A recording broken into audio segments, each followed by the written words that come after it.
Gente, Deus abençoe. Obrigado aí pela participação de todos. Tá com o cronômetro aí, né, Vini? Tá sim. Beleza. A gente vai começar. E essa primeira parte, 1 minuto para cada um se apresentar. Terminou as apresentações, a gente começa 3 minutos por fala, beleza? Aí o Vini vai colocar aí na tela, Vini, por favor, o cronômetro. E, por favor, se apresente aí. 1 minuto. Vamos começar pela missionária. Vamos dar preferência para as mulheres, cavalheiros. Pode começar, missionária. 1 minuto para você se apresentar. Paz queridos, tudo bem com vocês? Eu me chamo Ruth, eu moro em Santa Catarina, tenho 37 anos, sou casada e mãe de 3 filhos. Eu comecei a estudar teologia em 2010, no IBAD, Imperatriz, Maranhão, sou maranhense. E hoje, eu residindo aqui em Santa Catarina, eu sou professora de teologia aqui na Igreja Assembleia de Deus, onde eu congrego. E eu fiz, né, por incrível que pareça, a minha faculdade, reconhecida pelo MEC, foi uma faculdade confessional reformada. Eu fiz pela Faculdade Internacional Cidade Viva. E hoje eu estou fazendo uma pós-graduação em Novo Testamento. E eu creio que cada debate que a gente participa serve para agregar, né, para ambos os lados. E eu creio que com muita humildade, aqui nessa noite, cumprimento todos, todo o pessoal de casa, o Hugo também. E eu creio que vai ser uma bênção. Amém. Beleza, obrigado, missionária. 1 minuto, deixa eu zerar aqui, zerou, valeu, Vini. 1 minuto para o Hugo, tá pronto aí, Hugo? Tô pronto, vamos embora. 1 minuto, estão me ouvindo bem? Por favor. Meu nome é Hugo Badini, sou casado com minha querida esposa, Beatriz Lourenço Badini. Nós não temos filhos no momento, sou do Rio de Janeiro e sou professor de teologia autodidata, para terrível raiva de todo mundo. Sou escritor também, tenho um livro publicado, uma introdução à cosmovisão sensacionista. Estou escrevendo um segundo livro agora, que eu intitulei A Base Bíblica para o Sensacionismo, no qual eu faço um trabalho não tão pessoal quanto esse aqui. Esse aqui é mais uma introdução e uma exposição de 1 Coríntios, capítulo 13. E nesse segundo livro eu estou fazendo uma exposição de dom por dom e dos motivos de continuidade e descontinuidade com todos os versículos. Por isso, o nome, A Base Bíblica para o Sensacionismo, que deve ser publicado até o final do ano também. Eu vou abrir a minha própria editora e tenho namorado alguns seminários para eu começar, não para me tornar teólogo, né, como é comum entre os pentecostais, né, faz seminário para se tornar teólogo, mas para agregar nas minhas capacidades, principalmente no sensacionismo. Deu 1 minuto aí, Hugo.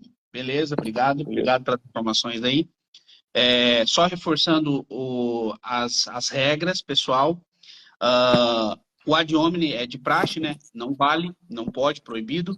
E eu preciso que vocês, né, ficam cientes disso. Inclusive, você ofender alguém publicamente é crime, então depois isso pode dar uma dor de cabeça. A live vai ficar gravada na íntegra. Como a live está ao vivo e vai ser pública, vocês podem usar recortes à vontade, porque ela vai ficar na íntegra, salva aqui na página Armínio Sincero. Quem está aqui nos comentários, para a gente tentar bater 1000 pessoas simultâneo, marca alguém aqui nos comentários, aperta o coração aqui, cada coração, o Insta vai colocar mais algoritmos aí, vai lançar a live para mais pessoas. Então ajuda a gente aí, marcando alguém e apertando o coração aí. Bom debate, nós vamos fazer 3 minutos de cada, não precisa usar todo o tempo. Se você vai fazer uma pergunta ou uma colocação e não usar os 3 minutos, não tem problema. Não vai acumular minuto, a gente passa para o outro e a outra pessoa ou vai fazer um comentário do que o oponente falou, ou você pode agregar o teu conhecimento na área que você vai defender. Beleza? Quem que vai começar? Podemos começar pelas mulheres ou a missionária prefere que o comece? Às vezes você está bloqueado. Vai pelo meu. Podemos começar por você, missionário, ou prefere que o Hugo comece? Tanto faz. Beleza, então, Hugo, 3 minutos, explane aí o que você pretende defender hoje. Beleza, pode começar. Basicamente, eu vou ensinar que o sensacionismo, ele trata a respeito dos dons espirituais nas Escrituras. As Escrituras, elas têm um total de 20 dons diferentes. E o nosso argumento cessacionista terá por natureza uma extensão imensa e exaustiva. E basicamente vai trabalhar com a questão do fim da era apostólica e do fim e conclusão, por assim dizer, a completude do cânon.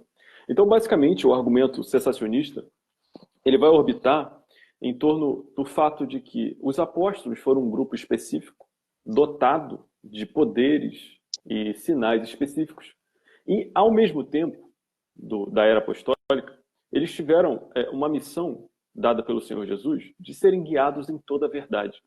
Uma vez que os apóstolos foram guiados em toda a verdade, foram pioneiros na evangelização e no ide pelo mundo, operando sinais e maravilhas e fundando igrejas, uma vez que esse grupo cessou e uma vez que o cânon se completou, como foi previsto pelo apóstolo Paulo, os dons que estavam atrelados aos apóstolos, como esse grupo específico, e os dons que estavam atrelados à Escritura em sua formação, como uma revelação progressiva, uma vez que nós considerarmos e pontuarmos quais dons estavam linkados aos apóstolos e ao cânon em produção, nós, cessacionistas, dizemos que estes cessaram. De uma forma muito interessante, a lista dos dons da Escritura contam-se em 22, sendo que 2 dons dele, no sentido grego do carismas, ele é tratado como casamento e o celibato. Só que, quando se trata de paracletologia, a gente não vai tratar exatamente desses 2 dons. Então, resta-se, no sentido pneumatológico, paracletológico, 20 dons para tratarmos. Quando a gente faz essa vinculação e desvinculação dos dons com os apóstolos, especificamente com o cânon se completando, nós vemos uma lista de 10 dons que cessaram. E a gente tem também uma lista, conjuntamente, de 10 dons que continuam. Sendo o cessacionismo algo que vai falar que em parte os dons cessaram e em outra parte os dons continuam. Por exemplo, apóstolos cessaram, línguas cessaram, profecias cessaram, milagres por meio do dom, não por meio da oração, cessaram. Enquanto outros dons, como o dom de ensino, pastor, exortação, misericórdia, os quais todos provêm do Espírito Santo, nessa lista aqui, continuam e são subordinados à igreja e são auditáveis. Ou seja, nós conseguimos ver esses dons que continuam na realidade comum da igreja ordinariamente. Beleza. Missionária, o que você vai defender? Pode começar. Pode zerar aí para nós, Vini? Tá zerado. 3 minutos. Certo. Pode soltar aí, Vini. O que você vai defender, missionária? Fica à vontade. Então, o Hugo, Vini, Diego, eu vou defender que os dons não cessaram. Por quê? Porque nem a Bíblia, nem a história da igreja respaldam isso para início. Porque uma doutrina é feita com versículos bíblicos bem interpretados. Porque os dons espirituais não foram dados por Deus para elaboração de cânon, mas sim para edificação da igreja. Então, assim, o instrumento divino para elaboração canônica era a inspiração concedida aos apóstolos ou às pessoas que eram ligadas aos apóstolos. Isso é básico que a gente aprende no curso na matéria de bibliologia. Os dons não estão relacionados aos apóstolos, porque muitas pessoas que não eram apóstolos manifestaram dons. Por exemplo, em Atos 21, versículo 4, as filhas de Filipe, Estevão, em Atos capítulo 6, versículo 8. E sendo assim, todos os teólogos cessacionistas, eles concordam que o continuismo não é uma heresia, é no máximo um erro teológico. Então, hoje eu defendo que os dons não cessaram. Por quê? Porque até para os cessacionistas, as igrejas pentecostais e carismáticas não são seitas. E quem desqualifica uma igreja continuista comete uma postura de sectarismo, quando nega a identidade dessa igreja. Porque assim, como é que eu posso dizer que uma igreja não é uma igreja de verdade, ainda que ela tenha problemas? 1 Coríntios, capítulo 12, versículo 21, Paulo diz que o pé não pode dizer para a mão que ele não tem necessidade dela. Então, sendo assim, uma parte do corpo de Cristo não precisa e não pode, não deve dizer a outra parte que não precisa dele. Quem promove isso acaba promovendo divisionismo. E outra coisa, o início do cessacionismo raiz, ele é proveniente dos reformadores, E ele era um ataque original ao catolicismo, que cria no cânon aberto que os papas e os bispos maiores tinham os mesmos poderes e dons apostólicos. Então, foi contra isso que eles se opuseram lá no início e apontaram textos bíblicos nessa direção. Se for assim, nós também acreditamos nisso, né? Que o cânon foi fechado, nós acreditamos também que não existem mais apóstolos como havia antigamente. Então, assim, depois disso, lá na frente, surgiu um homem por nome de Benjamin Warfield, no século XIX e XX, que ele veio com esse cessacionismo radical, negando praticamente tudo que era sobrenatural em relação aos dons e crendo somente em resposta à oração, né? Então, assim, ele acreditava que apenas os dons ministeriais de pastor e mestre eram dons que eram válidos, né? Mas, se nós considerarmos isso, meu tempo já está terminando, eu queria saber do nobre Hugo se as profecias no Novo Testamento não possuem um credencial falível, se eles não são passíveis por erros, por que que Paulo orienta julgá-las em 1 Coríntios 14 e examiná-las em 1 Tessalonicenses 5? Beleza, obrigado, missionária. Hugo, o Vini zerou o cronômetro. Você pode usar os teus 3 minutos para comentar todo o comentário dela, ou a última pergunta da parte, ou os dois. Fique à vontade, pode intercalar no teu próximo comentário. 3 minutos, tá valendo. Diegão, só um minutinho. Eu acho que deve estar entrando bastante gente que não está sabendo o que está acontecendo. Coloca só o título aí do debate aí fixado. Vou colocar, beleza. Obrigado, Vini. Vou colocar se aqui. Se puder fechar não sei se vocês acham bom fechar o comentário. Eu estou intercalando. Quando começam a comentar muita baboseira, que entra tudo que é tipo de gente aí. Quando começa a comentar baboseira, eu fecho. Deixa eu só colocar, então, aqui o tema, que daí o pessoal que não estava sabendo entra e já sabe que é um debate.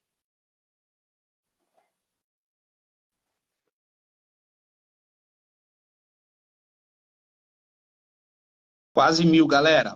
Vamos, fé em Deus, vamos bater 1000 aí. Quem puder, marca, dá coração, vamos tentar bater 1000 aí. O recorde, não sei se bate o recorde hoje, mas o recorde é 2000, uma live do ano passado, mas seja quanto for aí, estamos gratos por isso. Eu só gostaria que ela refizesse a pergunta que ela fez para mim, por favor.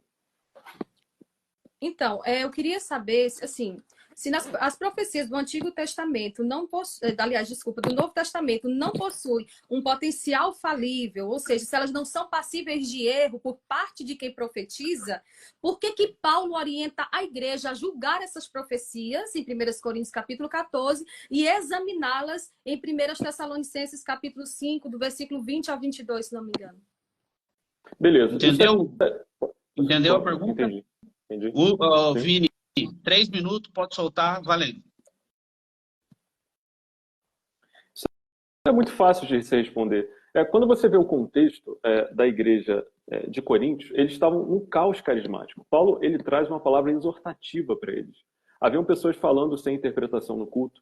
Haviam pessoas falando que Jesus era anátema. Paulo diz, ninguém pelo Espírito ao dizer que Jesus é anátema. Esse julgamento e essa examinação que se faz da profecia é porque existem falsas profecias. Não é porque ela é falível em sua característica essencial e na sua estrutura como uma imanência divina. Por existirem falsos profetas, os profetas verdadeiros precisam sim ser validados. Por existirem falsas profecias, e por exemplo, estava sendo dito que Jesus era anátema, ela precisa ser julgada por aqueles, né, aí já entra numa questão mais sensacionista, que tinham o dom de discernimento de espírito, discernimento dos dons para ver se eles eram verdadeiros ou falsos. Por isso que Paulo, em relação também ao dom de língua, fala, olha, eu dou graças a Deus que eu falo muito mais línguas do que vocês. Ou seja, Paulo ele estava dando uma garantia que ele era capaz de discernir se aqueles que estavam falando em línguas realmente estavam falando em outros idiomas. Assim também, aqueles outros profetas que deveriam julgar os que estavam dizendo que tem profecia, eles deveriam julgar por conta da falsa profecia. Não é que a verdadeira profecia seja falível.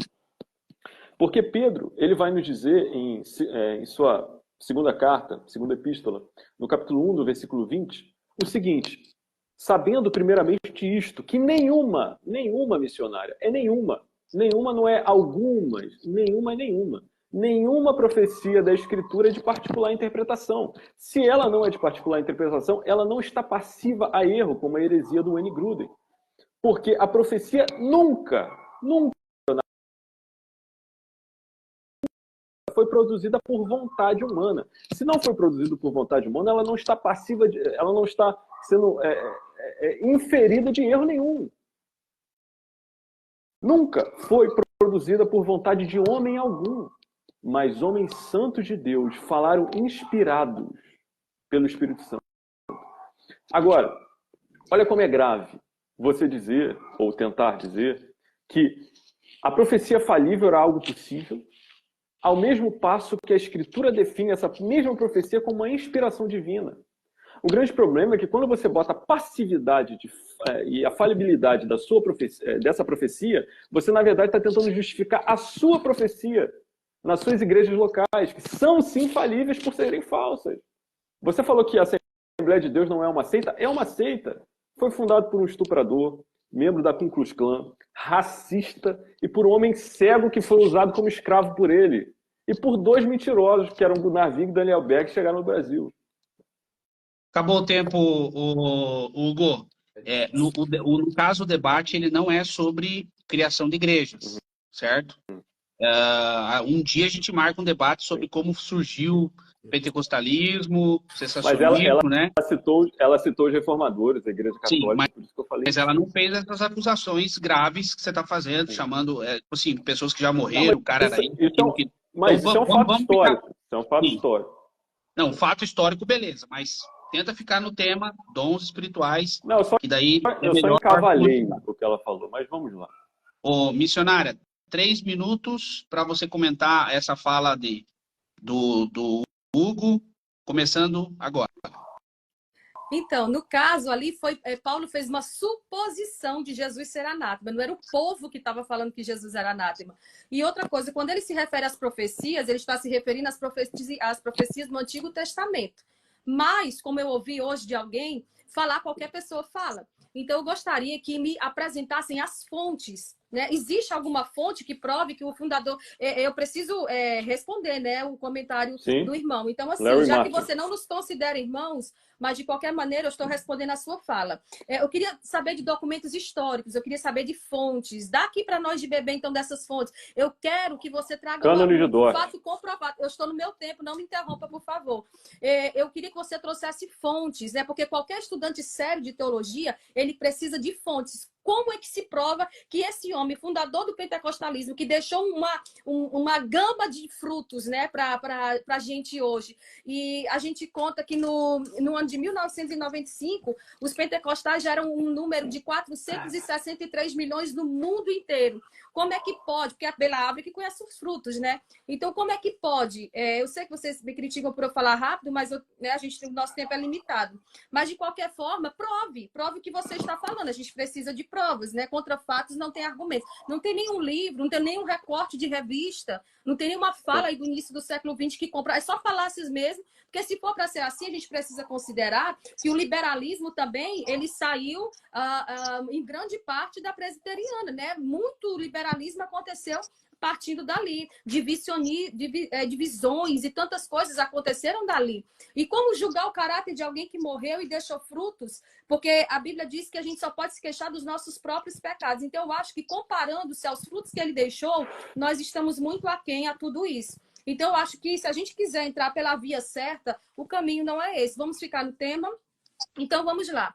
Agora eu vou falar sobre a ausência de textos, né, sobre uma possível cessação de dons e a presença de textos bíblicos que tratam dos dons na atualidade, o seu uso e também os relatos da história da igreja, que é isso que a gente tem que considerar num debate, né? Um debate sério é constituído de fontes bíblicas, de fontes históricas e principalmente durante a história da igreja também.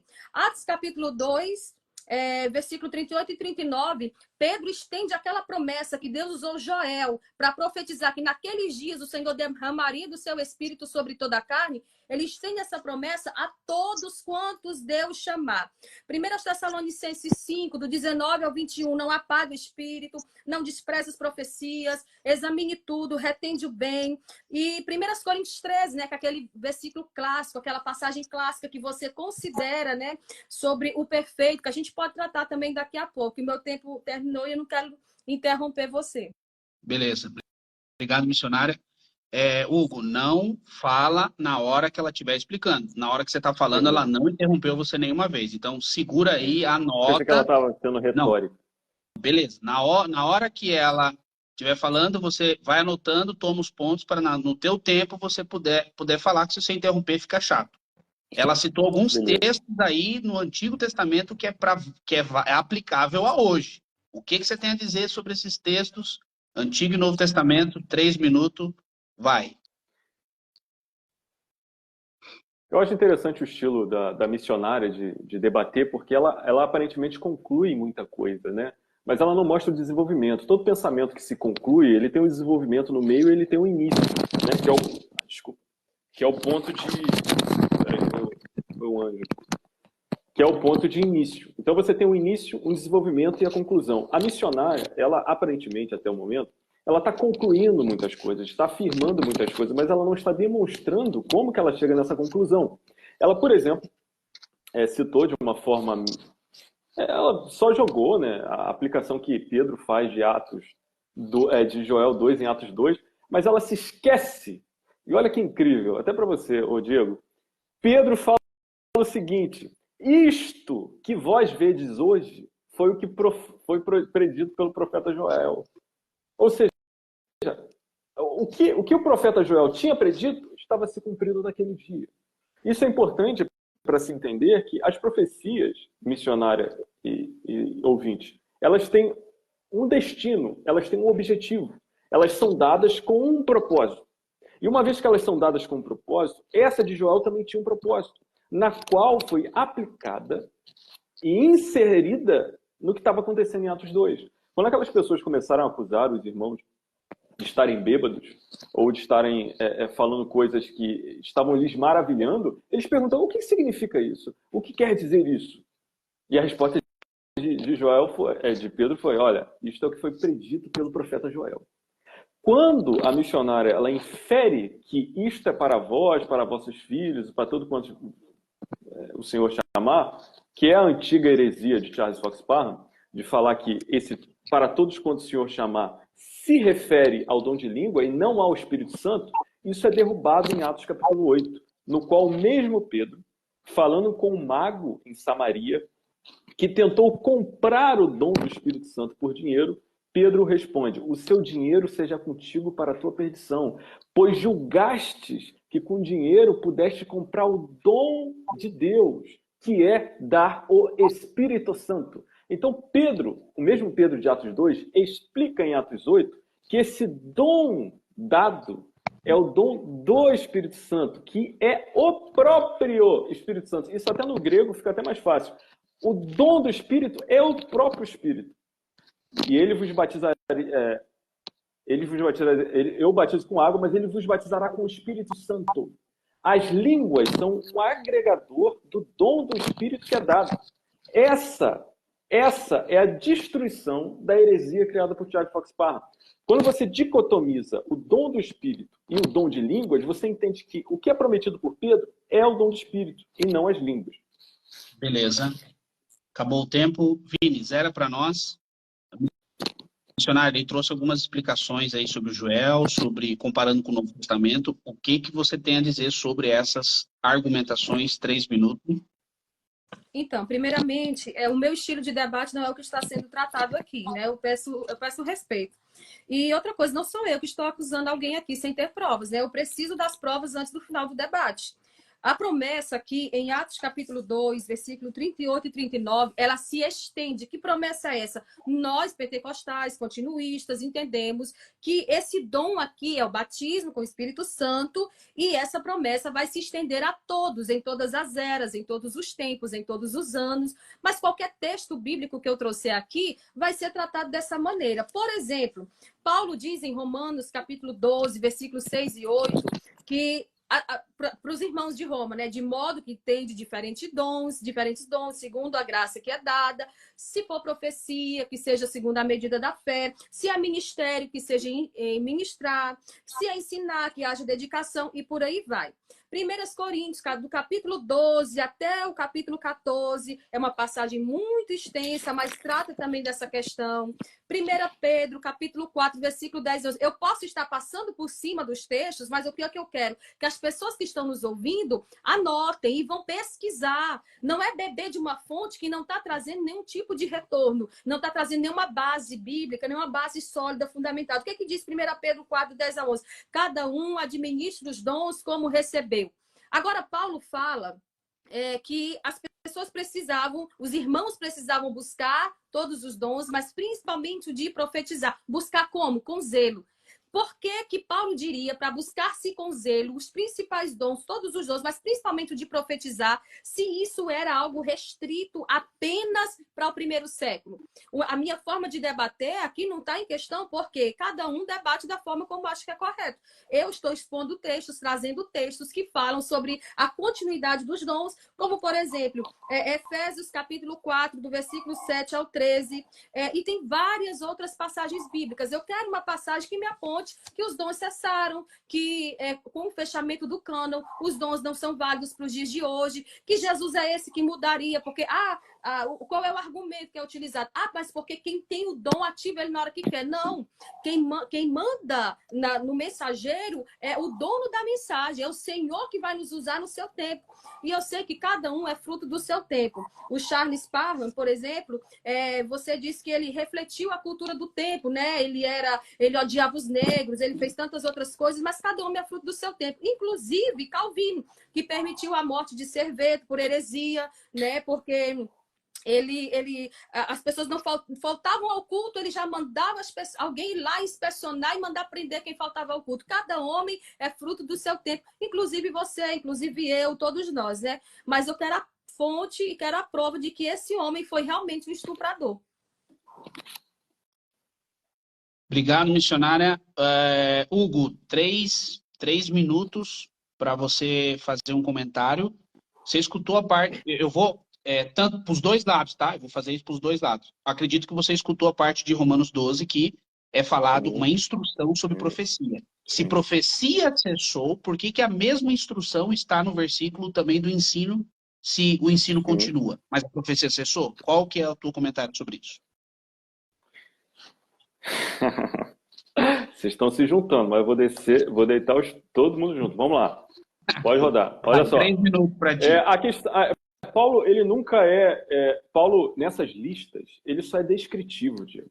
Paulo, ele faz uma descrição dos dons. Ele não faz uma lista de qual cessou e qual não cessou. Essa lista de qual cessou e qual não cessou é feita por dedução lógica. E a dedução lógica é um meio de interpretação teológico válido pelo qual nós chegamos a doutrinas que a Bíblia não é totalmente clara. Por exemplo, sem a dedução lógica, a gente não conseguiria chegar, por exemplo, na doutrina da Trindade, porque não tem textos que falam exaustivamente sobre a Trindade, como, por exemplo, a gente vai fazer teologia em cima, ou a união hipostática, ou a ubiquidade de Cristo.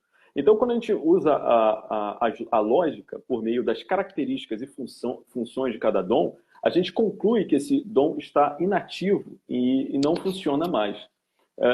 Por exemplo, a gente pega as características dos apóstolos e as funções dos apóstolos, a gente deduz logicamente a partir dos textos que apresentam os apóstolos, por exemplo, como testemunhas oculares da ressurreição de Cristo, que é impossível um homem ser apóstolo hoje porque ele não vai conseguir ser testemunha ocular da ressurreição de Cristo. Então, logo pela característica de um apóstolo, pela função de falar inspiradamente, a gente deduz logicamente que o apóstolo não existe mais. Então, a dedução lógica é um meio teológico válido pelo qual nós chegamos à conclusão do cessacionismo.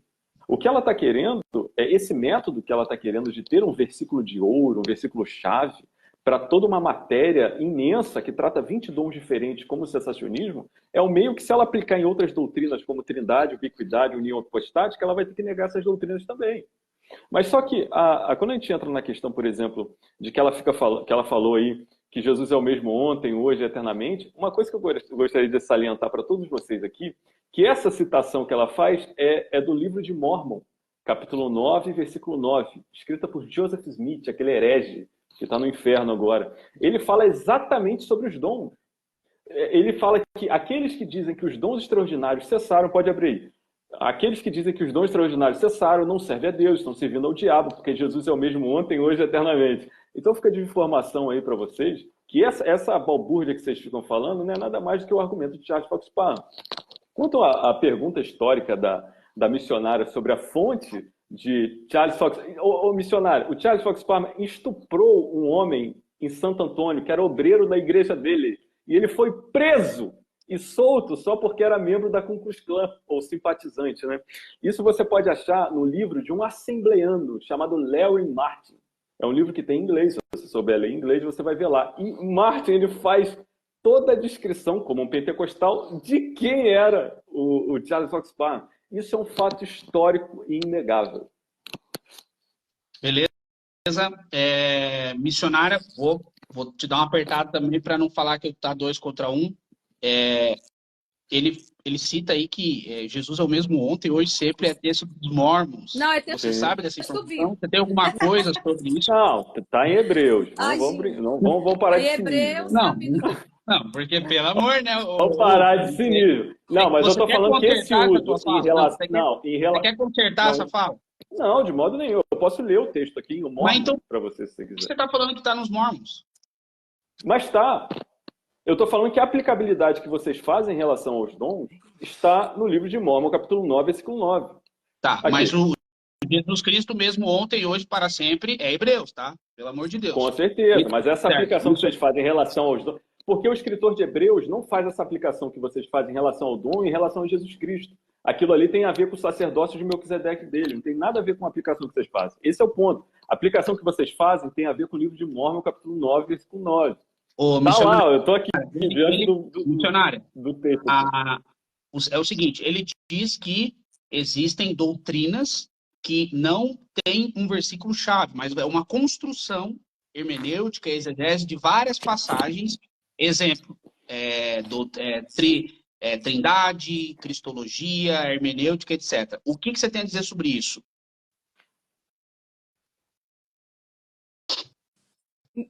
Meu tempo já está rodando, hein?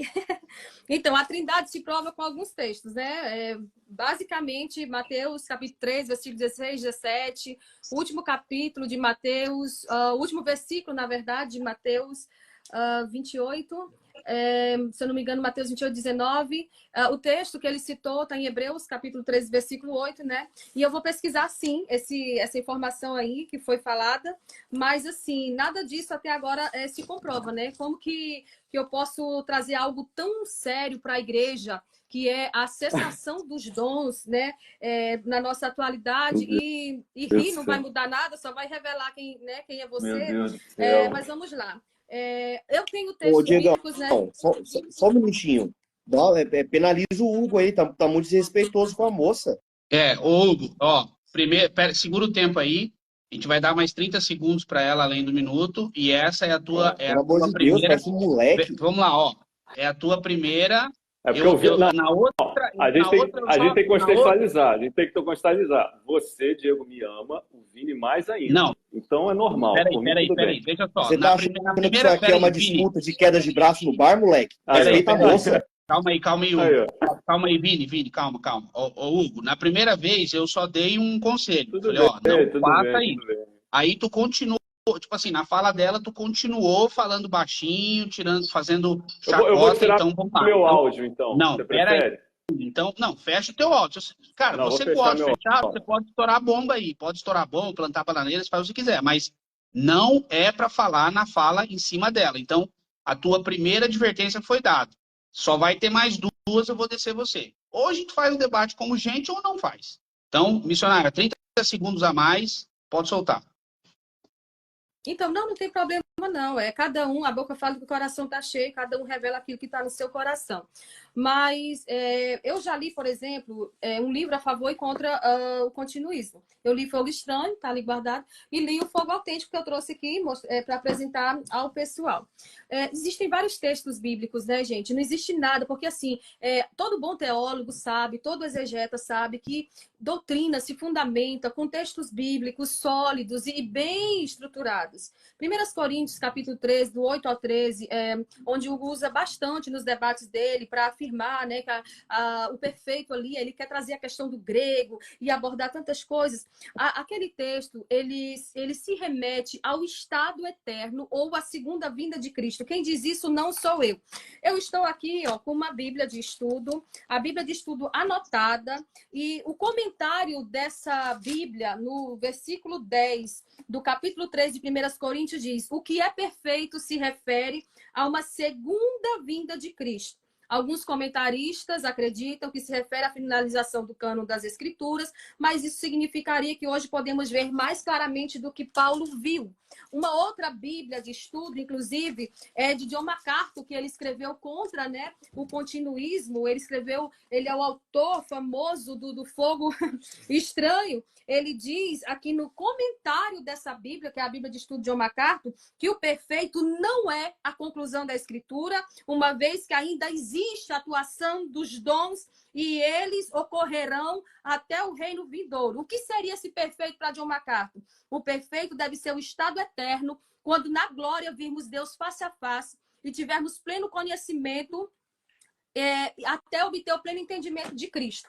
E por fim, gente, pelo amor de Deus, as Bíblias, né? A Bíblia de Estudo Genebra é uma das Bíblias mais conceituadas e aceitas pelos irmãos da Presbiteriana. E essa Bíblia, o comentário dela diz que o perfeito, o contexto aqui para perfeito é a segunda vinda de Cristo como o último acontecimento do plano redentor e revelador de Deus. Gente, por favor, vamos estudar, não fiquem bebendo de fontes duvidosas. Todo bom teólogo ou bom estudioso da palavra faz isso. Tu disse que ia me dar mais 30 segundos. Ah, verdade. Perdão. Continua. Não, mas tudo bem. Sem problemas. Certo. Desculpa aí, eu acabei esquecendo. Eu anotei. Obrigado. Hugo, 3 minutos para tu. Ela citou vários teólogos de peso calvinista que não defendem a tua interpretação. O que você tem a comentar com isso? 3 minutos.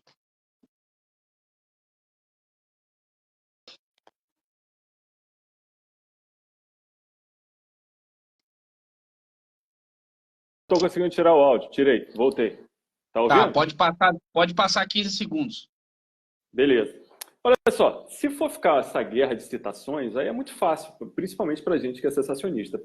Muito bom ela ter entrado em 1 Coríntios 13, é porque esse posicionamento meu, que eu defendo nesse meu livro, eu faço uma exposição de versículo a versículo, estou até revisando, está tudo anotado, estou fazendo uma nova edição, é defendido, por exemplo, por Martinho Lutero. Esse meu posicionamento de que o cânon, em 1 Coríntios 13, o cânon é o que ele chama de teleios, ou tutelion, é defendido por Martinho Lutero. Um outro teólogo que defende esse posicionamento é Jonathan Edwards. Jonathan Edwards fala categoricamente os mesmos argumentos que eu, de que, olha, os dons cessaram por conta do fechamento do cânon. Um outro teólogo que eu acho que você vai adorar, Diego, é o Jacó Armínio, que ele, quando fala da perfeição das Escrituras na sua segunda obra, ele vai falar das Escrituras e do cessacionismo de visões e inspirações usando a palavra perfeito, que é a mesma palavra que, por exemplo, ele, como professor da Faculdade de Leiden, já era comum de se interpretar 1 Coríntios 13 dessa forma. Então, isso que eu interpreto aqui, como o cânon sendo perfeito de 1 Coríntios 13, não é nada novo debaixo do sol.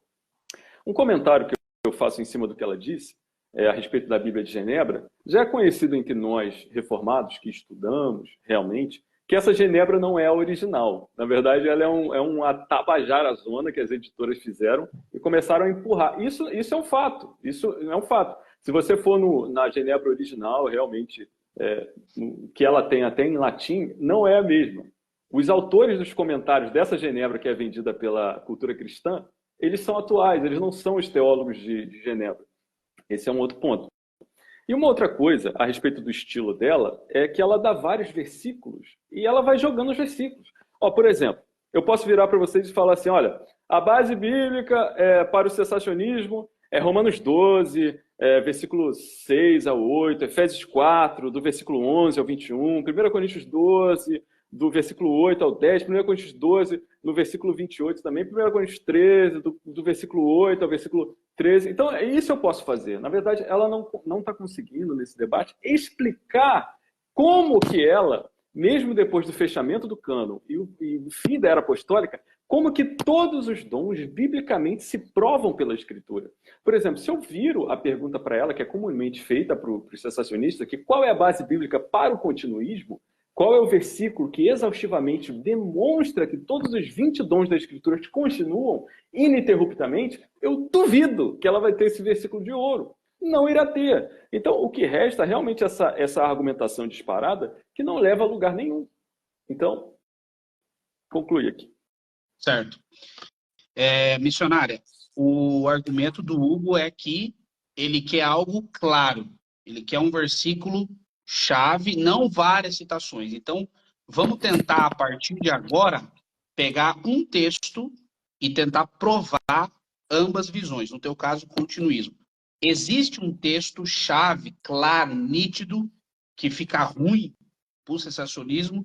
Se você tiver e puder comentar, por favor, 3 minutos. Então, como todo debatedor sério faz, eu vou anotando o que ele vai falando para trazer a devida apresentação e a refutação necessária. Não adianta falar sobre essa questão de apresentação de textos, porque eu estou num debate bíblico e eu tenho que apresentar textos bíblicos, diferentemente do irmão que não conseguiu até agora apresentar um texto bíblico que também defende o seu posicionamento. Eu vou apresentar o meu e espero que você apresente o seu. E uma outra coisa, você citou o nome desses teólogos, mas nenhum deles são exegetas, e sim, esse posicionamento é seu. Uma outra coisa, não adianta desqualificar os comentários bíblicos, não adianta desqualificar os comentários, não adianta desqualificar os comentaristas, não adianta querer se colocar numa posição acima de todos eles, porque realmente pode não ser os mesmos da Bíblia original, mas eles refletem a teologia reformada, porque de maneira alguma entraria um comentário desse se antes não tivesse passado por uma aprovação, porque toda a Bíblia de estudo, ela passa por mão de muitos teólogos sérios até que haja evidências, né, bíblicas e seja comprovado aquilo historicamente, enfim. Eu acho que, na verdade, com todo respeito, você que não está conseguindo provar o cessacionismo, você pediu um texto.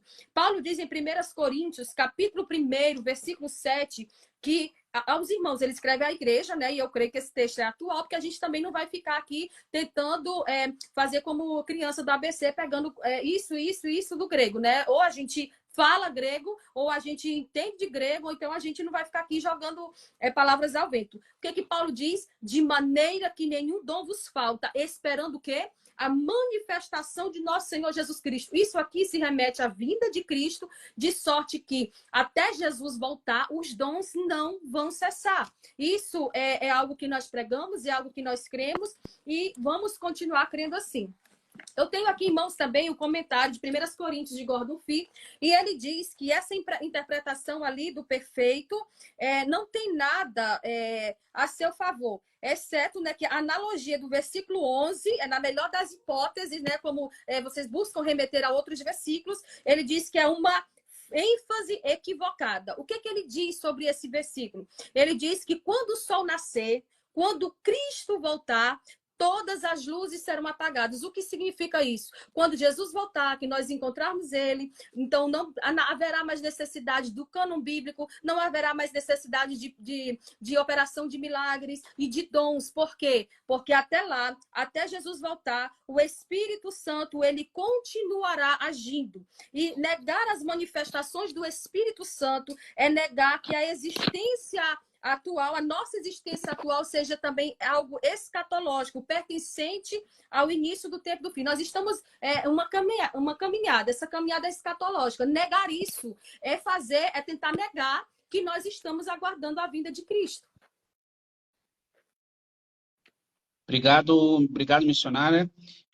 Eu pressionei ela, Hugo, assim como você pediu. Cadê o texto?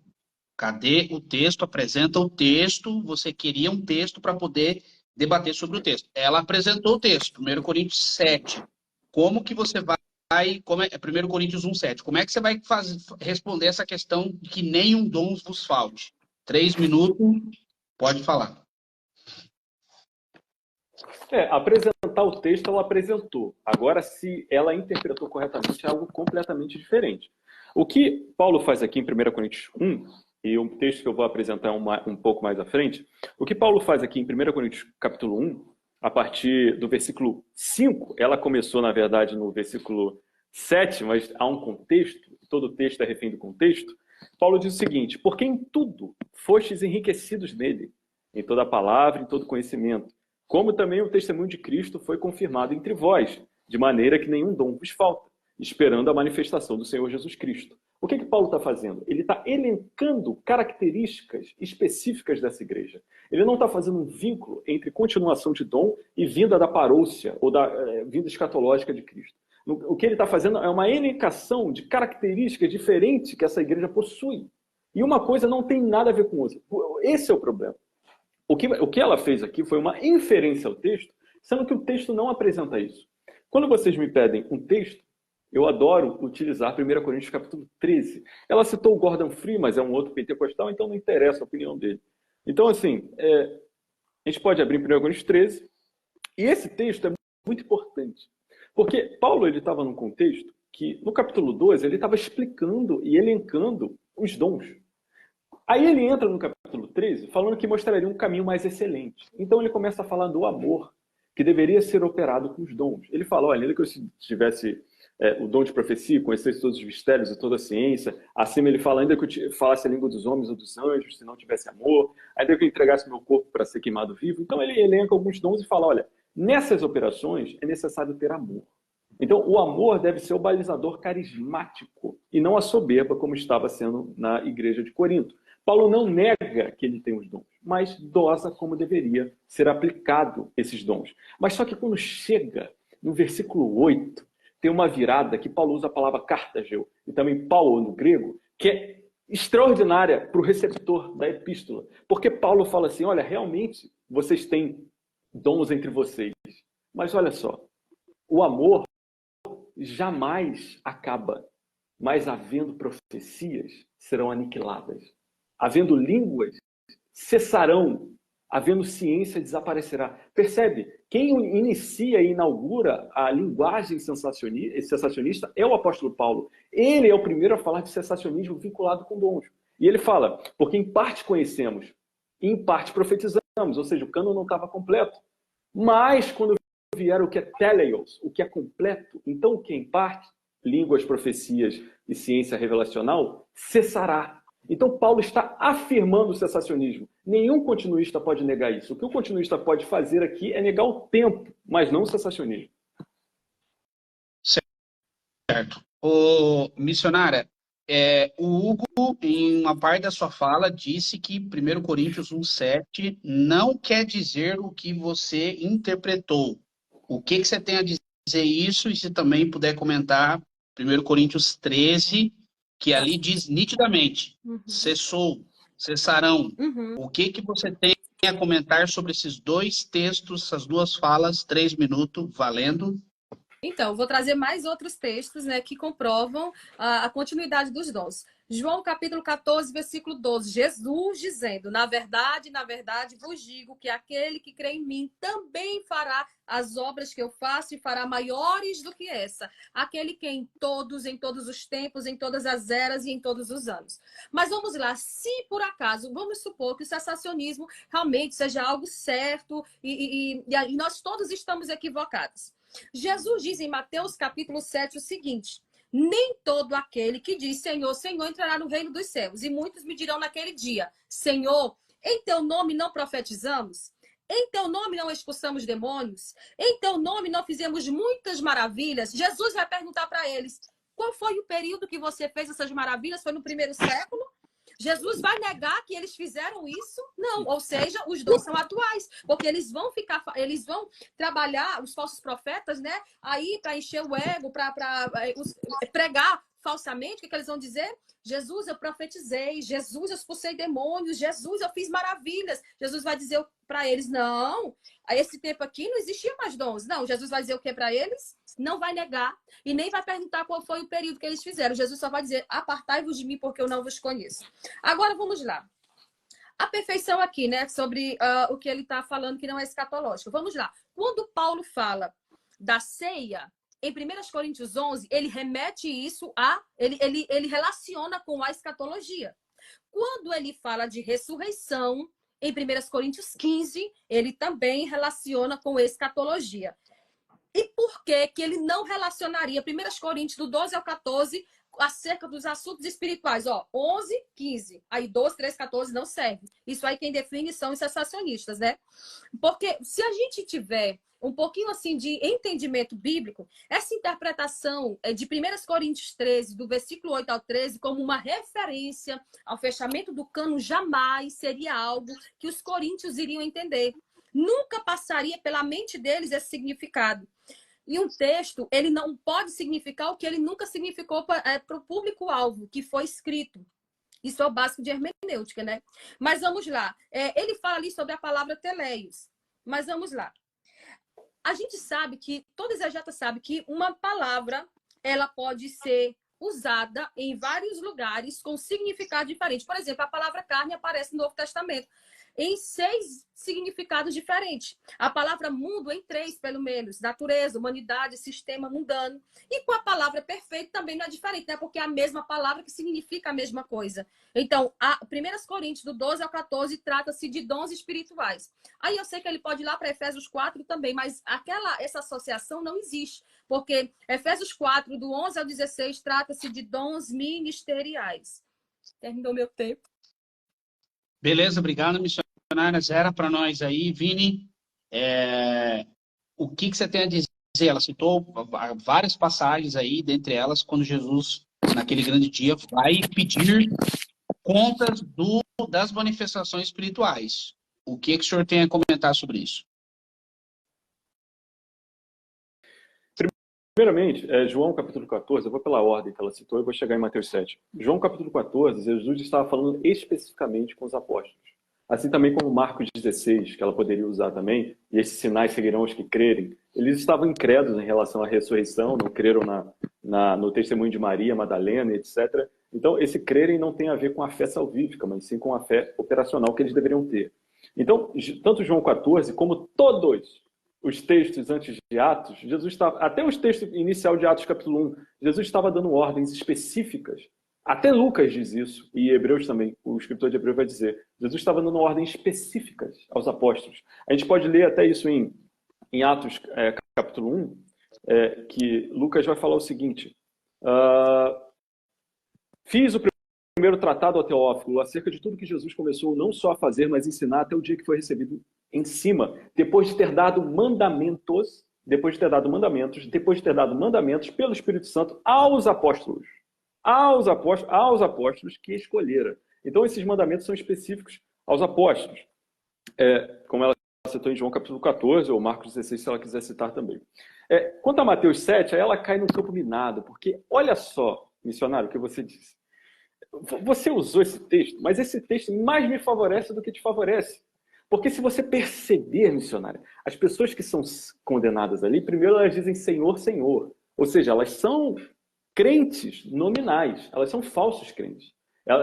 Como calvinista, eu não passo do pressuposto que elas são crentes verdadeiros que perderam a salvação. Na verdade, elas são falsos crentes, crentes nominais, que dizem Senhor, Senhor. E o que elas usam para tentar justificar a salvação e a qualificação delas como dignas? Elas usam o continuismo. Isso é incrível, porque Mateus 7 vai demonstrar que aqueles que dizem, mas Senhor, em teu nome não profetizei, não fiz prodígios e milagres, não expulsei demônios, os que estão sendo condenados ali, missionários, são ímpios, são crentes nominais.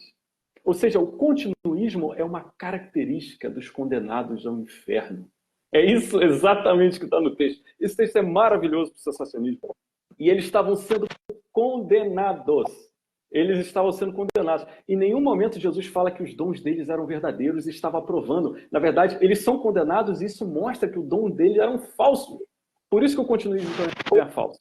Quando a gente chega em 1 Coríntios capítulo 13, não faz sentido o perfeito teleios ali ser Jesus Cristo, porque 19 vezes, e eu boto no meu livro, que essa palavra é citada no Novo Testamento, nenhuma delas no grego é referida a uma pessoa pessoal, e nem ao Senhor Jesus Cristo. E Paulo, missionária, vai tratar de escatologia explicando de uma forma mais enfática no capítulo 15, porque ele precisa primeiro falar de ressurreição. Então não faz sentido ele falar no 13 sobre escatologia de Cristo, ou citá-lo, por exemplo. Beleza, deu tempo.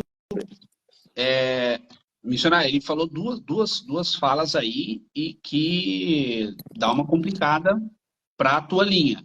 Ele disse que algumas partes ali era uma fala somente para os apóstolos. E os dons que Jesus cita eram falsos. O que você pode comentar sobre isso? 3 minutos, valendo. Tá certo. Então, Jesus ainda está no Sermão do Monte, né? Então, o Sermão do Monte só serve para os apóstolos, né? Então, a igreja pode esquecer o resto. E o João 14:12, aquele é um termo aberto, que serve para todas as pessoas. Quando Jesus fala ali sobre a condenação do povo, aquela condenação é pelo pecado de exercer o falso dom. Jesus não negou que eles operaram dons, só que era algo falso, porque eles estavam vivendo uma vida de pecado.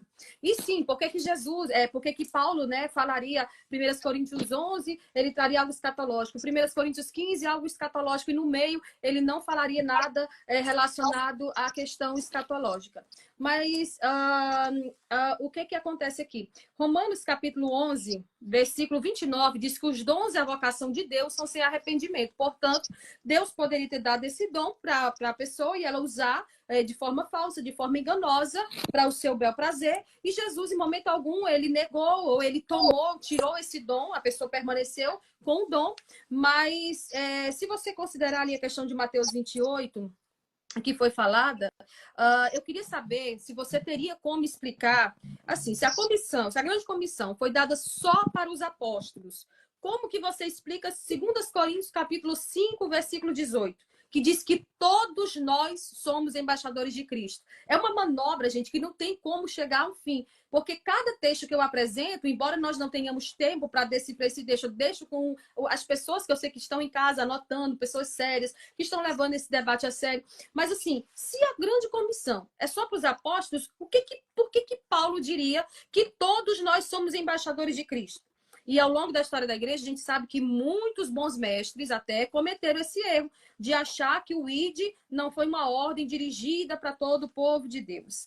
Então, assim, a posição de que a grande comissão havia sido entregue a todos os crentes, ela, em alguns momentos da história da igreja, foi minoritária, mas não foi inexistente totalmente. O próprio Martinho Lutero, ali no início da Reforma Protestante, tentando corrigir aquele exagero anabatista, com relação às aplicações do sacerdócio universal dos crentes, ele defendia que nenhum ofício poderia existir sem a presença geográfica das igrejas. Então, o povo tinha essa obrigação. A grande comissão é uma ordem para todo crente. Se nós analisarmos Marcos 16, do 14 a 20... nós entendemos que o Senhor enviou os apóstolos, mas isso não foi estendido só a eles. Mas, enfim, até no século XIX, a gente vê pessoas interpretando esse texto de Mateus 28 de forma errada. E eu louvo a Deus, que nesse tempo ainda tem gente que busca defender as verdades centrais do Evangelho. Mas me explica, Hugo, por favor, esse texto, já que você acredita que a grande comissão foi só para os apóstolos, me explica 2 Coríntios 5:18. Entendeu o finalzinho aí, Hugo? Uhum. Sobre a comissão? São para todos, como o texto diz, não são. Explique, por favor, 3 minutos, valendo. Mais uma vez, a missionária demonstrou e aplicou o texto errado. Quando Paulo fala que nós somos embaixadores de Cristo, ele não está falando da igreja de Corinto ao todo, ele está falando do grupo apostólico. Olha só, o texto mesmo diz isso, ó. E tudo isso, versículo 18, e tudo isso provém de Deus, que nos reconciliou consigo mesmo por Jesus Cristo e nos deu o ministério da reconciliação. Paulo está escrevendo uma carta, ok? E nos deu o ministério da reconciliação, de sorte que somos embaixadores da parte de Cristo. E é realmente isso que está em Efésios capítulo 4. Subindo cativo, o cativeiro deu dons aos homens e pôs um na igreja primeiro como apóstolos. Ou seja, Deus, Cristo, botou os apóstolos como seus representantes. Por isso que Paulo fala constantemente, sede meus imitadores como eu sou de Cristo. Porque ele era um embaixador de Cristo. Quando Paulo fala à igreja de Tessalônica, ele fala assim, muito vos louvo porque vocês receberam minha palavra não como palavra de homem, mas como palavra de Deus. Pois certo que assim o é. Ou seja, quando Paulo falava, era Cristo falando. No ministério e no ofício de Paulo inspirado e errante, era o próprio Cristo falando, como ele sendo um embaixador de Cristo. E Paulo fala no versículo 20, de sorte que somos embaixadores de Cristo, como se Deus por nós rogasse. Ou seja, Deus, por meio de nós, roga quem, missionário? Se Cristo botou Paulo como embaixador, e em Paulo, Cristo roga, ele roga quem? Paulo continua no mesmo versículo missionário. Rogamo-vos. Percebe? Paulo é o embaixador de Cristo. Ele está fazendo um rogo a alguém.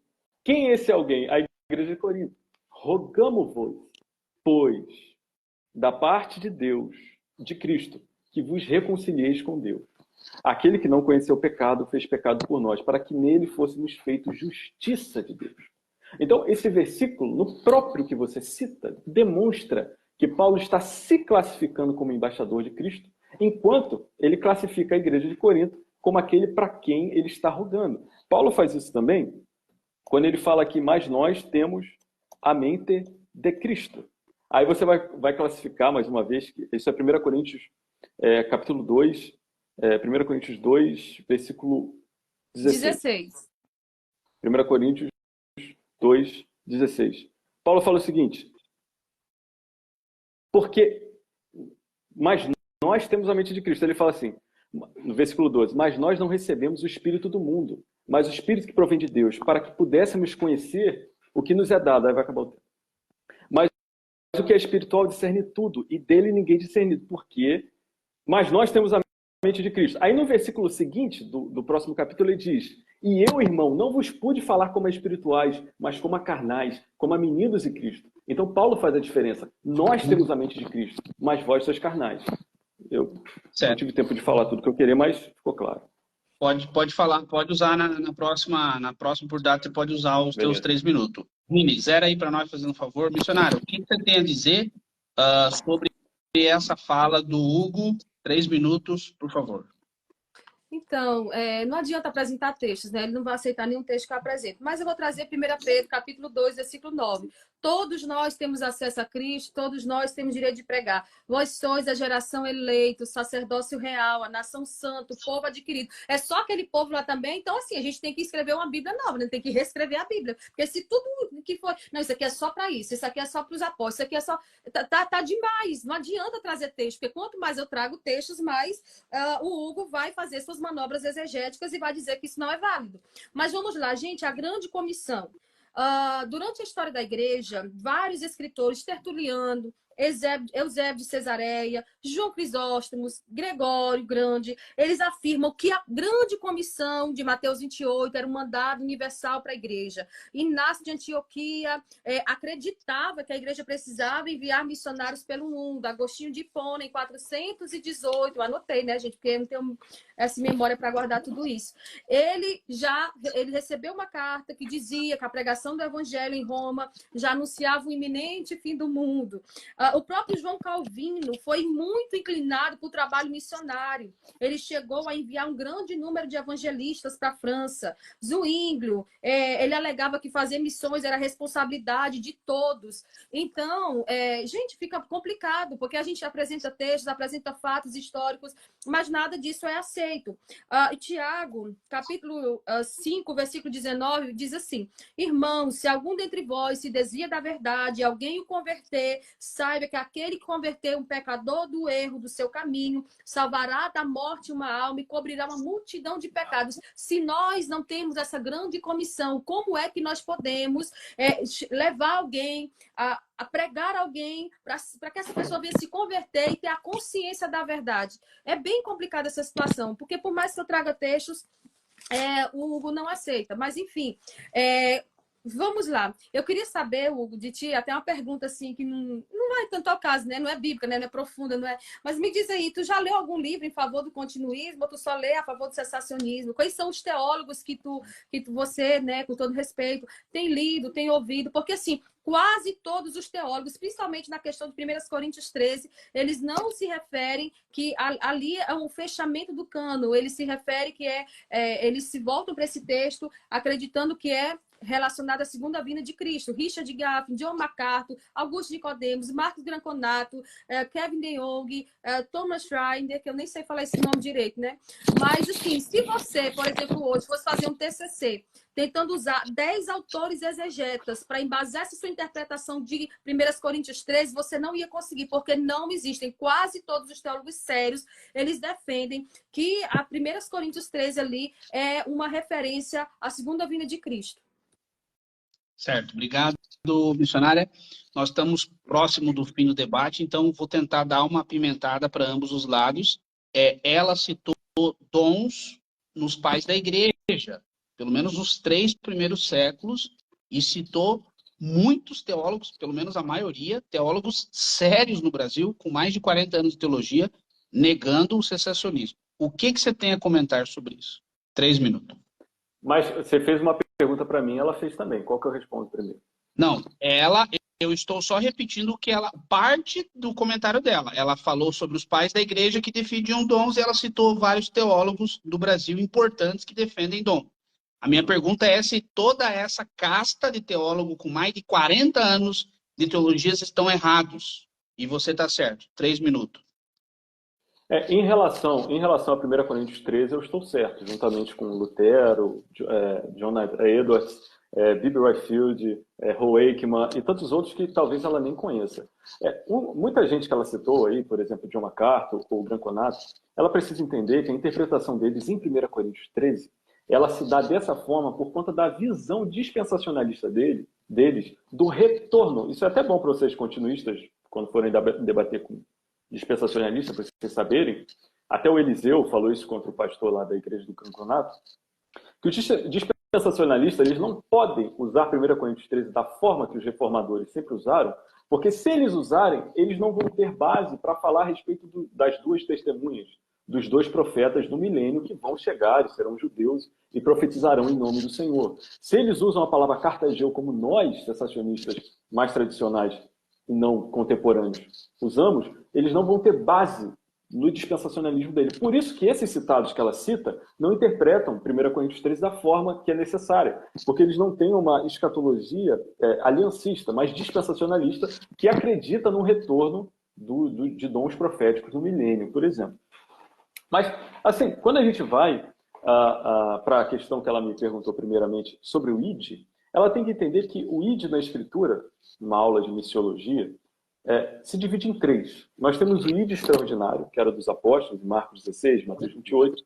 Nós temos o dom de evangelista missionário, que é um dom que nós, sensacionistas, acreditamos que continua, ou seja, um homem dotado, por exemplo. A gente tem o George Whitefield, a gente tem o próprio Paul Washer, que é bem famoso por conta da Cry. Esses homens são pessoas dotadas do dom de evangelistas, e eles não são pastores, meramente, mas eles têm essa função evangelística de ir pelas nações. Os próprios que você citou, os calvinistas franceses, os huguenotes, que foram enviados para o Brasil, foram martirizados na Guanabara. O que nós cremos em relação a esses irmãos é que eles tinham um dom de evangelista. E o que diferencia eles dos apóstolos? É que eles não tinham os dons extraordinários, eles não tinham sinais. Então, o que acontece? A diferença entre evangelistas e apóstolos é que os apóstolos eles tinham um id pioneiro e acompanhado de sinais. Enquanto o evangelista, ele tem um id ordinário, que funda igreja, vai pregar em lugares remotos, vai onde ninguém vai, como William Carey e tantos outros que a gente conhece na história da igreja. Nenhum deles fizeram sinais, mas eles eram evangelistas e fizeram a obra do Senhor. Então, a gente precisa diferenciar, missionário, nós dos apóstolos, a gente tem que se colocar no nosso lugar. Você não é... É claro que você usa o termo missionária para você, que no grego é apóstolo, não sei como que você interpreta e de onde você tirou missionária para se autotitular missionário, mas você tem que entender que os apóstolos são um nível de ministério, enquanto os nossos ministérios e dons hoje são outros completamente diferentes. Certo. Missionária, ele deu uma apertada aí agora sobre apóstolos, dons, né? Você tem a mesma autoridade, os mesmos dons dos apóstolos, você também é uma emissária de Cristo? 3 minutos, pode responder. Então, com certeza não, né? Eu também, nesse aspecto aí, sou totalmente sensacionista. Não existem apóstolos como haviam antigamente e o cânon está fechado, concordo plenamente. Mas Mateus 24:14 diz que o evangelho do reino seria pregado a todo mundo e testemunha a todas as gentes, após isso viria o fim. Então, eu sou uma pregadora da palavra, a grande comissão foi dada a todas as pessoas, em todas as eras, em todos os tempos. E se a gente considerar, gente, de verdade, a questão sensacionista, os sensacionistas, às vezes, eles... Eu não vou aqui trazer uma palavra dura para com o irmão Hugo, mas assim, eles acham que os dons na época dos apóstolos aconteciam, funcionavam conforme a vontade dos apóstolos, e isso é um erro terrivelmente bíblico. Agora, a questão de 1 Coríntios 13, antes de eu abordar sobre isso, eles interpretavam dessa maneira porque eles eram fiéis ao texto, né? O que você trouxe. Apocalipse 21:14 diz que o muro da cidade tem 12 fundamentos e nele o nome dos 12 apóstolos. Então, esses apóstolos aqui, claro, não existem mais. Mas vamos lá. Se nós considerarmos 1 Coríntios 12:7, diz que a manifestação do Espírito é dada a cada um para o que for útil. É o Espírito que manifesta, não é o portador do dom. Pedro orou para Dorcas ressuscitar, ele não saiu por aí declarando. Se existem erros no nosso tempo, e eu creio que existem muitos erros, principalmente advindos do neopentecostalismo, que não tem parte conosco do pentecostais sérios, isso aí não é culpa nossa, porque os falsos profetas já existiam desde a fundação da igreja. Uma outra coisa, Pedro não curou Epafrodito quando estava doente, não curou Timóteo Paulo, das suas enfermidades estomacais. Por quê? Porque o dom, ele não manifesta na hora que o portador do dom deseja. Uma outra coisa, o abuso, né, dos dons, né, aí como que anda existindo hoje, não abole o uso correto. Então, assim, se nós olharmos para o próprio Jesus, né, que foi dito lá no seu grupo que eu ia falar sobre isso, claro que eu vou falar, seja feita a vontade deles. Jesus, uma multidão de enfermos, em João 5, capítulo 2, ele só curou um. Por quê? Porque foi a vontade do Pai que fosse assim.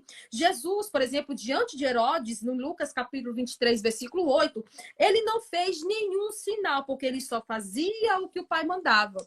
Mas eu gostaria também de trazer, antes de terminar o debate, evidências históricas na história da igreja de que havia uma continuidade dos dons. Irineu de Lyon relatou que havia profecia, curas. Justino Martin diz que os dons proféticos continuavam. Tertuliano, ele confrontou, inclusive, pessoas acerca da cessação dos dons.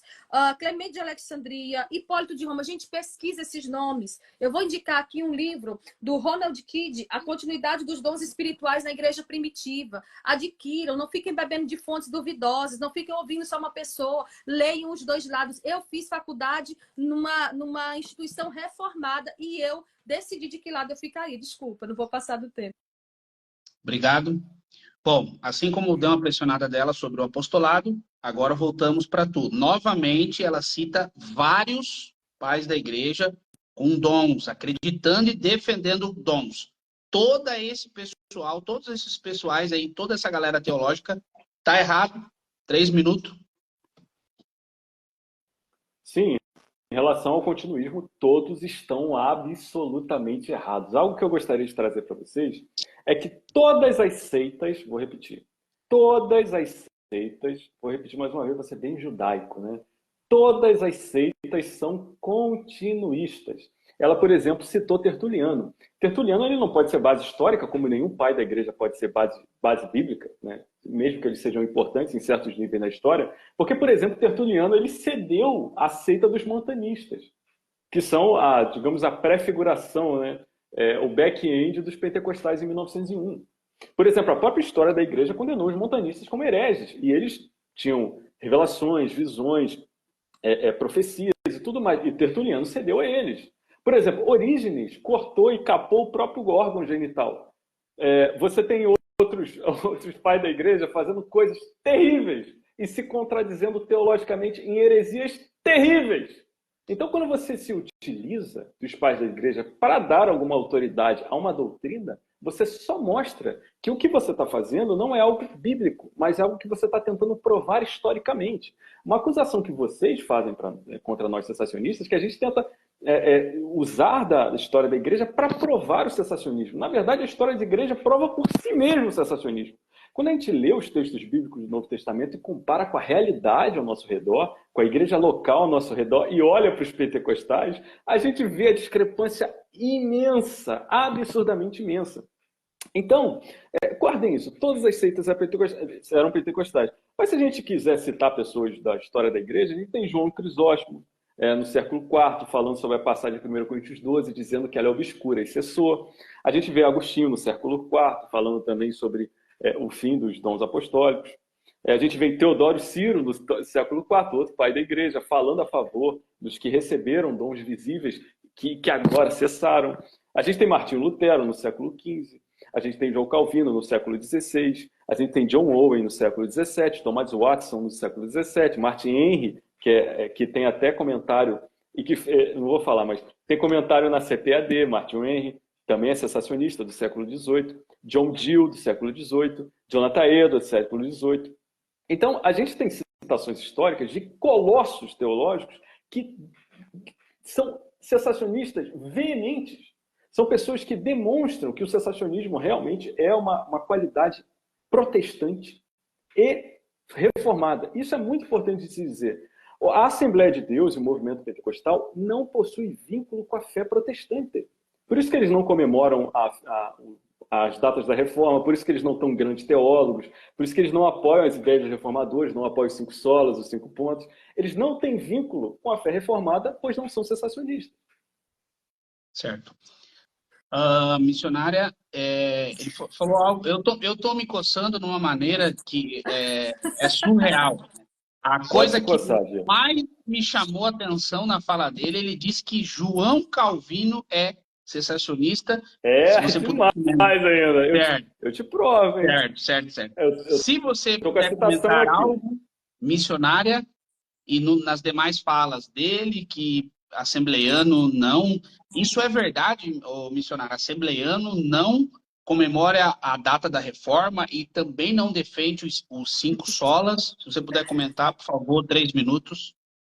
Então, eu não vou chamar ele de mentiroso, né? Mas eu vou dizer que ele faltou com a verdade, porque se ele se frustrou numa igreja neopentecostal, ele com certeza nunca congregou, provavelmente numa Assembleia de Deus, ele não pode afirmar essas coisas acerca de nós. Nós comemoramos, sim, a data da Reforma Protestante, os 5 solas são algo que a gente aceita. E outra coisa, se você, com todo respeito, não consegue identificar uma seita de uma igreja com problemas, há um problema na sua teologia. Você não sabe diferenciar uma heresia de um erro teológico. Você disse hoje que não gosta de falar com pentecostais. Agostinho, vamos lá, Agostinho só cria que os dons de língua haviam cessados. Lutero e Calvino, eles lutaram contra a forma da Igreja Católica, né, da questão dos dons, do uso dos dons da Igreja Católica. Eu gostaria de pedir a você que nos respeitasse. Nós não somos uma seita, nós somos a maior instituição cristã desse país. O número de pentecostais, de igreja evangélica, o número de pentecostais no mundo, ele chega a quase 500 milhões. Isso no ano de 95, quando foi feito o estudo. Então, assim, você deveria nos respeitar. Outra coisa, tudo que sabemos de montanismo advém dos seus próprios críticos. Então, essa fala sua é equivocada. Vamos lá, então. Tomás de Aquino, ele disse que teve visões do mundo espiritual. John Hus profetizou a vinda de Lutero 100 anos antes e o próprio Lutero testificou a respeito dele. Charles Spurgeon, pregando, uma vez Deus usou ele profecia. Ele olhou para um rapaz e disse, em tom profético e exortativo, que as luvas que ele estava usando pertenciam a outra pessoa e não a ele. Irmãos, vamos estudar. Crisóstomo, um dos pais da igreja, lá no fim do período da patrística, ele disse, né, que haviam tendências sensacionistas naquele tempo. A gente precisa ser honesto, né, com o que realmente foi dito. Mas ele se limitava a dizer que os dons poderiam não ser necessários para cristãos maduros. Ele não negou em momento algum que os dons não existiam. Cipriano de Cartago, na Epístola 16, relatou visões noturnas e afirma que os meninos lá do ambiente que ele convivia eram cheios do Espírito Santo. A gente não pode, para defender ler a nossa fala, usar ou só jogar falácias contra as pessoas. A nossa igreja, ela é a igreja que mais evangeliza, que mais envia missionários. E eu te digo uma coisa, se essa obra não fosse de Deus, ela não haveria prosperado dessa maneira. Então você deveria considerar e respeitar os pentecostais, que você disse que pentecostal para você não é irmão. Mas se você deseja morar no céu, nós também desejamos ir para lá. E eu queria indicar alguns livros continuistas aos irmãos, né, já que eu sei que a gente está caminhando para o encerramento. Primeiramente, a Bíblia. Segundo, Fogo Autêntico, Fogo Santo, 2000 anos de cristianismo carismático, a continuidade dos dons espirituais da história da igreja. Esse aqui, que é muito importante, sobre a cessação do charismata, de John Ruthven. Inclusive, Surpreendido pelo Espírito e Dons Espirituais são dois ex-cessacionistas que foram estudar e abandonaram o cessacionismo. Lindo. Obrigado, missionária. Deus abençoe. Quem começou o debate? Quem começou a fala inicial? Fui eu. Quem foi o primeiro? Beleza. Então, tem mais um comentário seu, Tá. esse comentário, e daí a missionária vai encerrar. Podemos fazer Beleza. assim, ou vocês querem mais uma rodada de cada um? Mais duas? O que vocês preferem? Eu moro no apartamento e assim, esse horário aqui já fica meio difícil aqui por causa do pessoal. E eles estão reclamando já no grupo que estão fazendo Tudo barulho bem. no terceiro andar. Tá, então, Hugo, como o Hugo começou, então você tem mais essa sua fala e daí a missionária vai encerrar com 3 minutos. Então, consideração final, Hugo, 3 minutos, valendo. Primeiramente, a fonte que é usada para falar que Spurgeon profetizou é uma fonte de Carson que não é confiável. Esse é o primeiro ponto. Outra coisa, a profecia de Hus em relação a Lutero não é falsa, é historicamente falsa. E até um cara que se opõe um pouco a mim, que é o Daniel Dietz, em relação ao arminianismo ser heresia, ele já postou e a gente estudou, na época que a gente estava melhor, mais amigo, a respeito dos originais dessa profecia de Hus, e é falsa. Não tem nada a ver com Lutero, é uma falsificação e é facilmente provado. Eu vou botar no meu stories depois. A questão da Assembleia de Deus ter problemas, a Assembleia de Deus não tem problemas, a Assembleia de Deus é o problema. Essa argumentação sua, missionária ou apóstola, de que a Assembleia de Deus, por ter milhões de pessoas no mundo, isso justifica ela, por ser maioria, ser a igreja verdadeira, cai por terra quando a gente compara a época de Lutero. Quem era a igreja absoluta na época de Lutero? Quem era a minoria? E quem estava certo? Lutero estava certo. Os reformadores estavam certos. Na verdade, a fé reformada e a fé cristã nunca foi maioria. Na verdade, os eleitos eles são sempre minoria, porque eles são os remanescentes de Deus. A maioria, a fé do povão, a fé multiplicativa, a fé das massas, sempre é falsa. Qual grande teólogo que vocês produziram? Qual grande livro teológico vocês produziram? Qual grande igreja bíblica vocês produziram? Qual grande tratado bíblico vocês produziram? Jesus falou dos fariseus que rodavam o mundo inteiro para fazer um prosélito e no final faziam eles mais 2 vezes filhos do inferno que eles dele. Que evangelismo é esse que você faz sem o evangelho? Como que vocês podem dar algo que vocês não têm? Na verdade, vocês só multiplicam as heresias que vocês nasceram com vocês. É uma hidra. As cabeças se multiplicam. A Assembleia de Deus é uma seita. Foi fundada por um estuprador e racista, que era simpatizante da Ku Klux Klan. E quem detalhou isso foi Larry Martin, um assembleano. O William Seymour, tanto a carta de Raimundo Nobre sobre Gunnar Wing e Daniel Berg, que roubaram basicamente metade da igreja no Pará, de uma igreja batista, mentiram, adulteraram, se encontravam numa casa de uma mulher solteira enquanto o marido dela estava fora. Gunnar Wing, Daniel Berg, 2 mentirosos que falaram que eram missionários suecos, mas nunca trouxeram suas cartas de transferências, porque mentiram novamente. Eles vieram, na verdade, do movimento da rua Azusa Street. Eles não vieram da Suécia como pastores batistas, como eles mentiram. Então, a Assembleia de Deus não não tem problemas. Ela é o problema. Ela é uma seita. O arminianismo, Ruth, já foi declarado em Dort como uma heresia. O continuismo é uma heresia desde os montanistas. E vocês conseguem ser a fusão dessas coisas, cara. Vocês conseguem ser arminianos e continuistas. São hereges e não são meus irmãos. Fique muito claro isso. Missionária, 3 minutos, sua última fala, valendo. Então, você disse que não me considera irmã Não. pela minha má teologia, né? E eu não lhe considero irmão pelo seu comportamento carnal. Eu desejo, aquilo que eu te falei no WhatsApp, inclusive o pessoal ficaram perguntando por que eu tinha lhe bloqueado, eu lhe bloqueei por causa de tudo que você fez, eu tenho todas as provas, né, arquivadas, mas enfim. A Assembleia de Deus do Brasil, ela foi fundada por Daniel Berg Gunavingre, e como vocês viram, pessoal de casa, nada que veio de mim foi coerente para o Hugo. E para ele, eu, o Juliano Fraga, o Kaique, o Gabriel, o Diego, todos temos muito medo dele, porque ele é uma pessoa totalmente temível. E eu falei isso para ele hoje e vou repetir: eu não temo nem a ele, nem o diabo, nem o inferno, nem os demônios. Faltou o Vini. Desculpa atrapalhar, mas vamos lá. Nós não somos um problema. Se nós fôssemos um problema, o próprio Deus, que tem poder, que vocês acreditam nessa soberania de Deus, Deus tem todo o poder, ele poderia muito bem ter abatido e ter feito com que esse trabalho, essa obra cessasse. Nós não somos a única igreja verdadeira. Nós fazemos parte da igreja verdadeira que vai morar no céu. Sim, nós somos um povo simples. Podemos não ter grandes institutos teológicos. Nós temos aí Gordon Fee, Craig Kinner, né, que para você não são nada, não são ninguém. Mas o problema não somos nós. O problema são pessoas que causam divisão à igreja verdadeira de Cristo. Eu vou aqui citar o Russell Shedd para finalizar esse debate. E com muita tristeza no coração, Hugo, eu te digo que você também não é o nosso irmão em Cristo, infelizmente. O seu Shedd disse que no grande dia do Senhor, o grande general passará em revista as suas tropas. E nós estaremos lá. Eu faço parte dessa igreja. E eu quero te ver no céu, Hugo. Então eu creio que o Senhor, ele vai falar o teu coração. Em determinado momento, o Senhor vai te visitar. E você vai ser liberto de verdade. Porque quem é liberto não promove divisão. Você tem um grupo de WhatsApp com pouco mais de 200 pessoas. E você, naquele grupo, você fala de todo mundo. Você expõe todo mundo. Ridicula todo mundo, e quem está caminhando para o céu não faz isso. Eu sei que você vai dizer que eu estou te dando lição de moral, mas infelizmente não tem como a gente andar sem acordo, né? Todas as exposições que eu fiz, tudo que eu trouxe, os seus seguidores me chamaram de Faustão, que eu ficaria interrompendo, coisa que eu não fiz com você. Me chamaram de... você está me chamando de apóstola, coisa que eu nunca defendi. Mas vamos lá, querido. Inclusive fizeram campanha de oração para minha internet cair, Deus não deixou.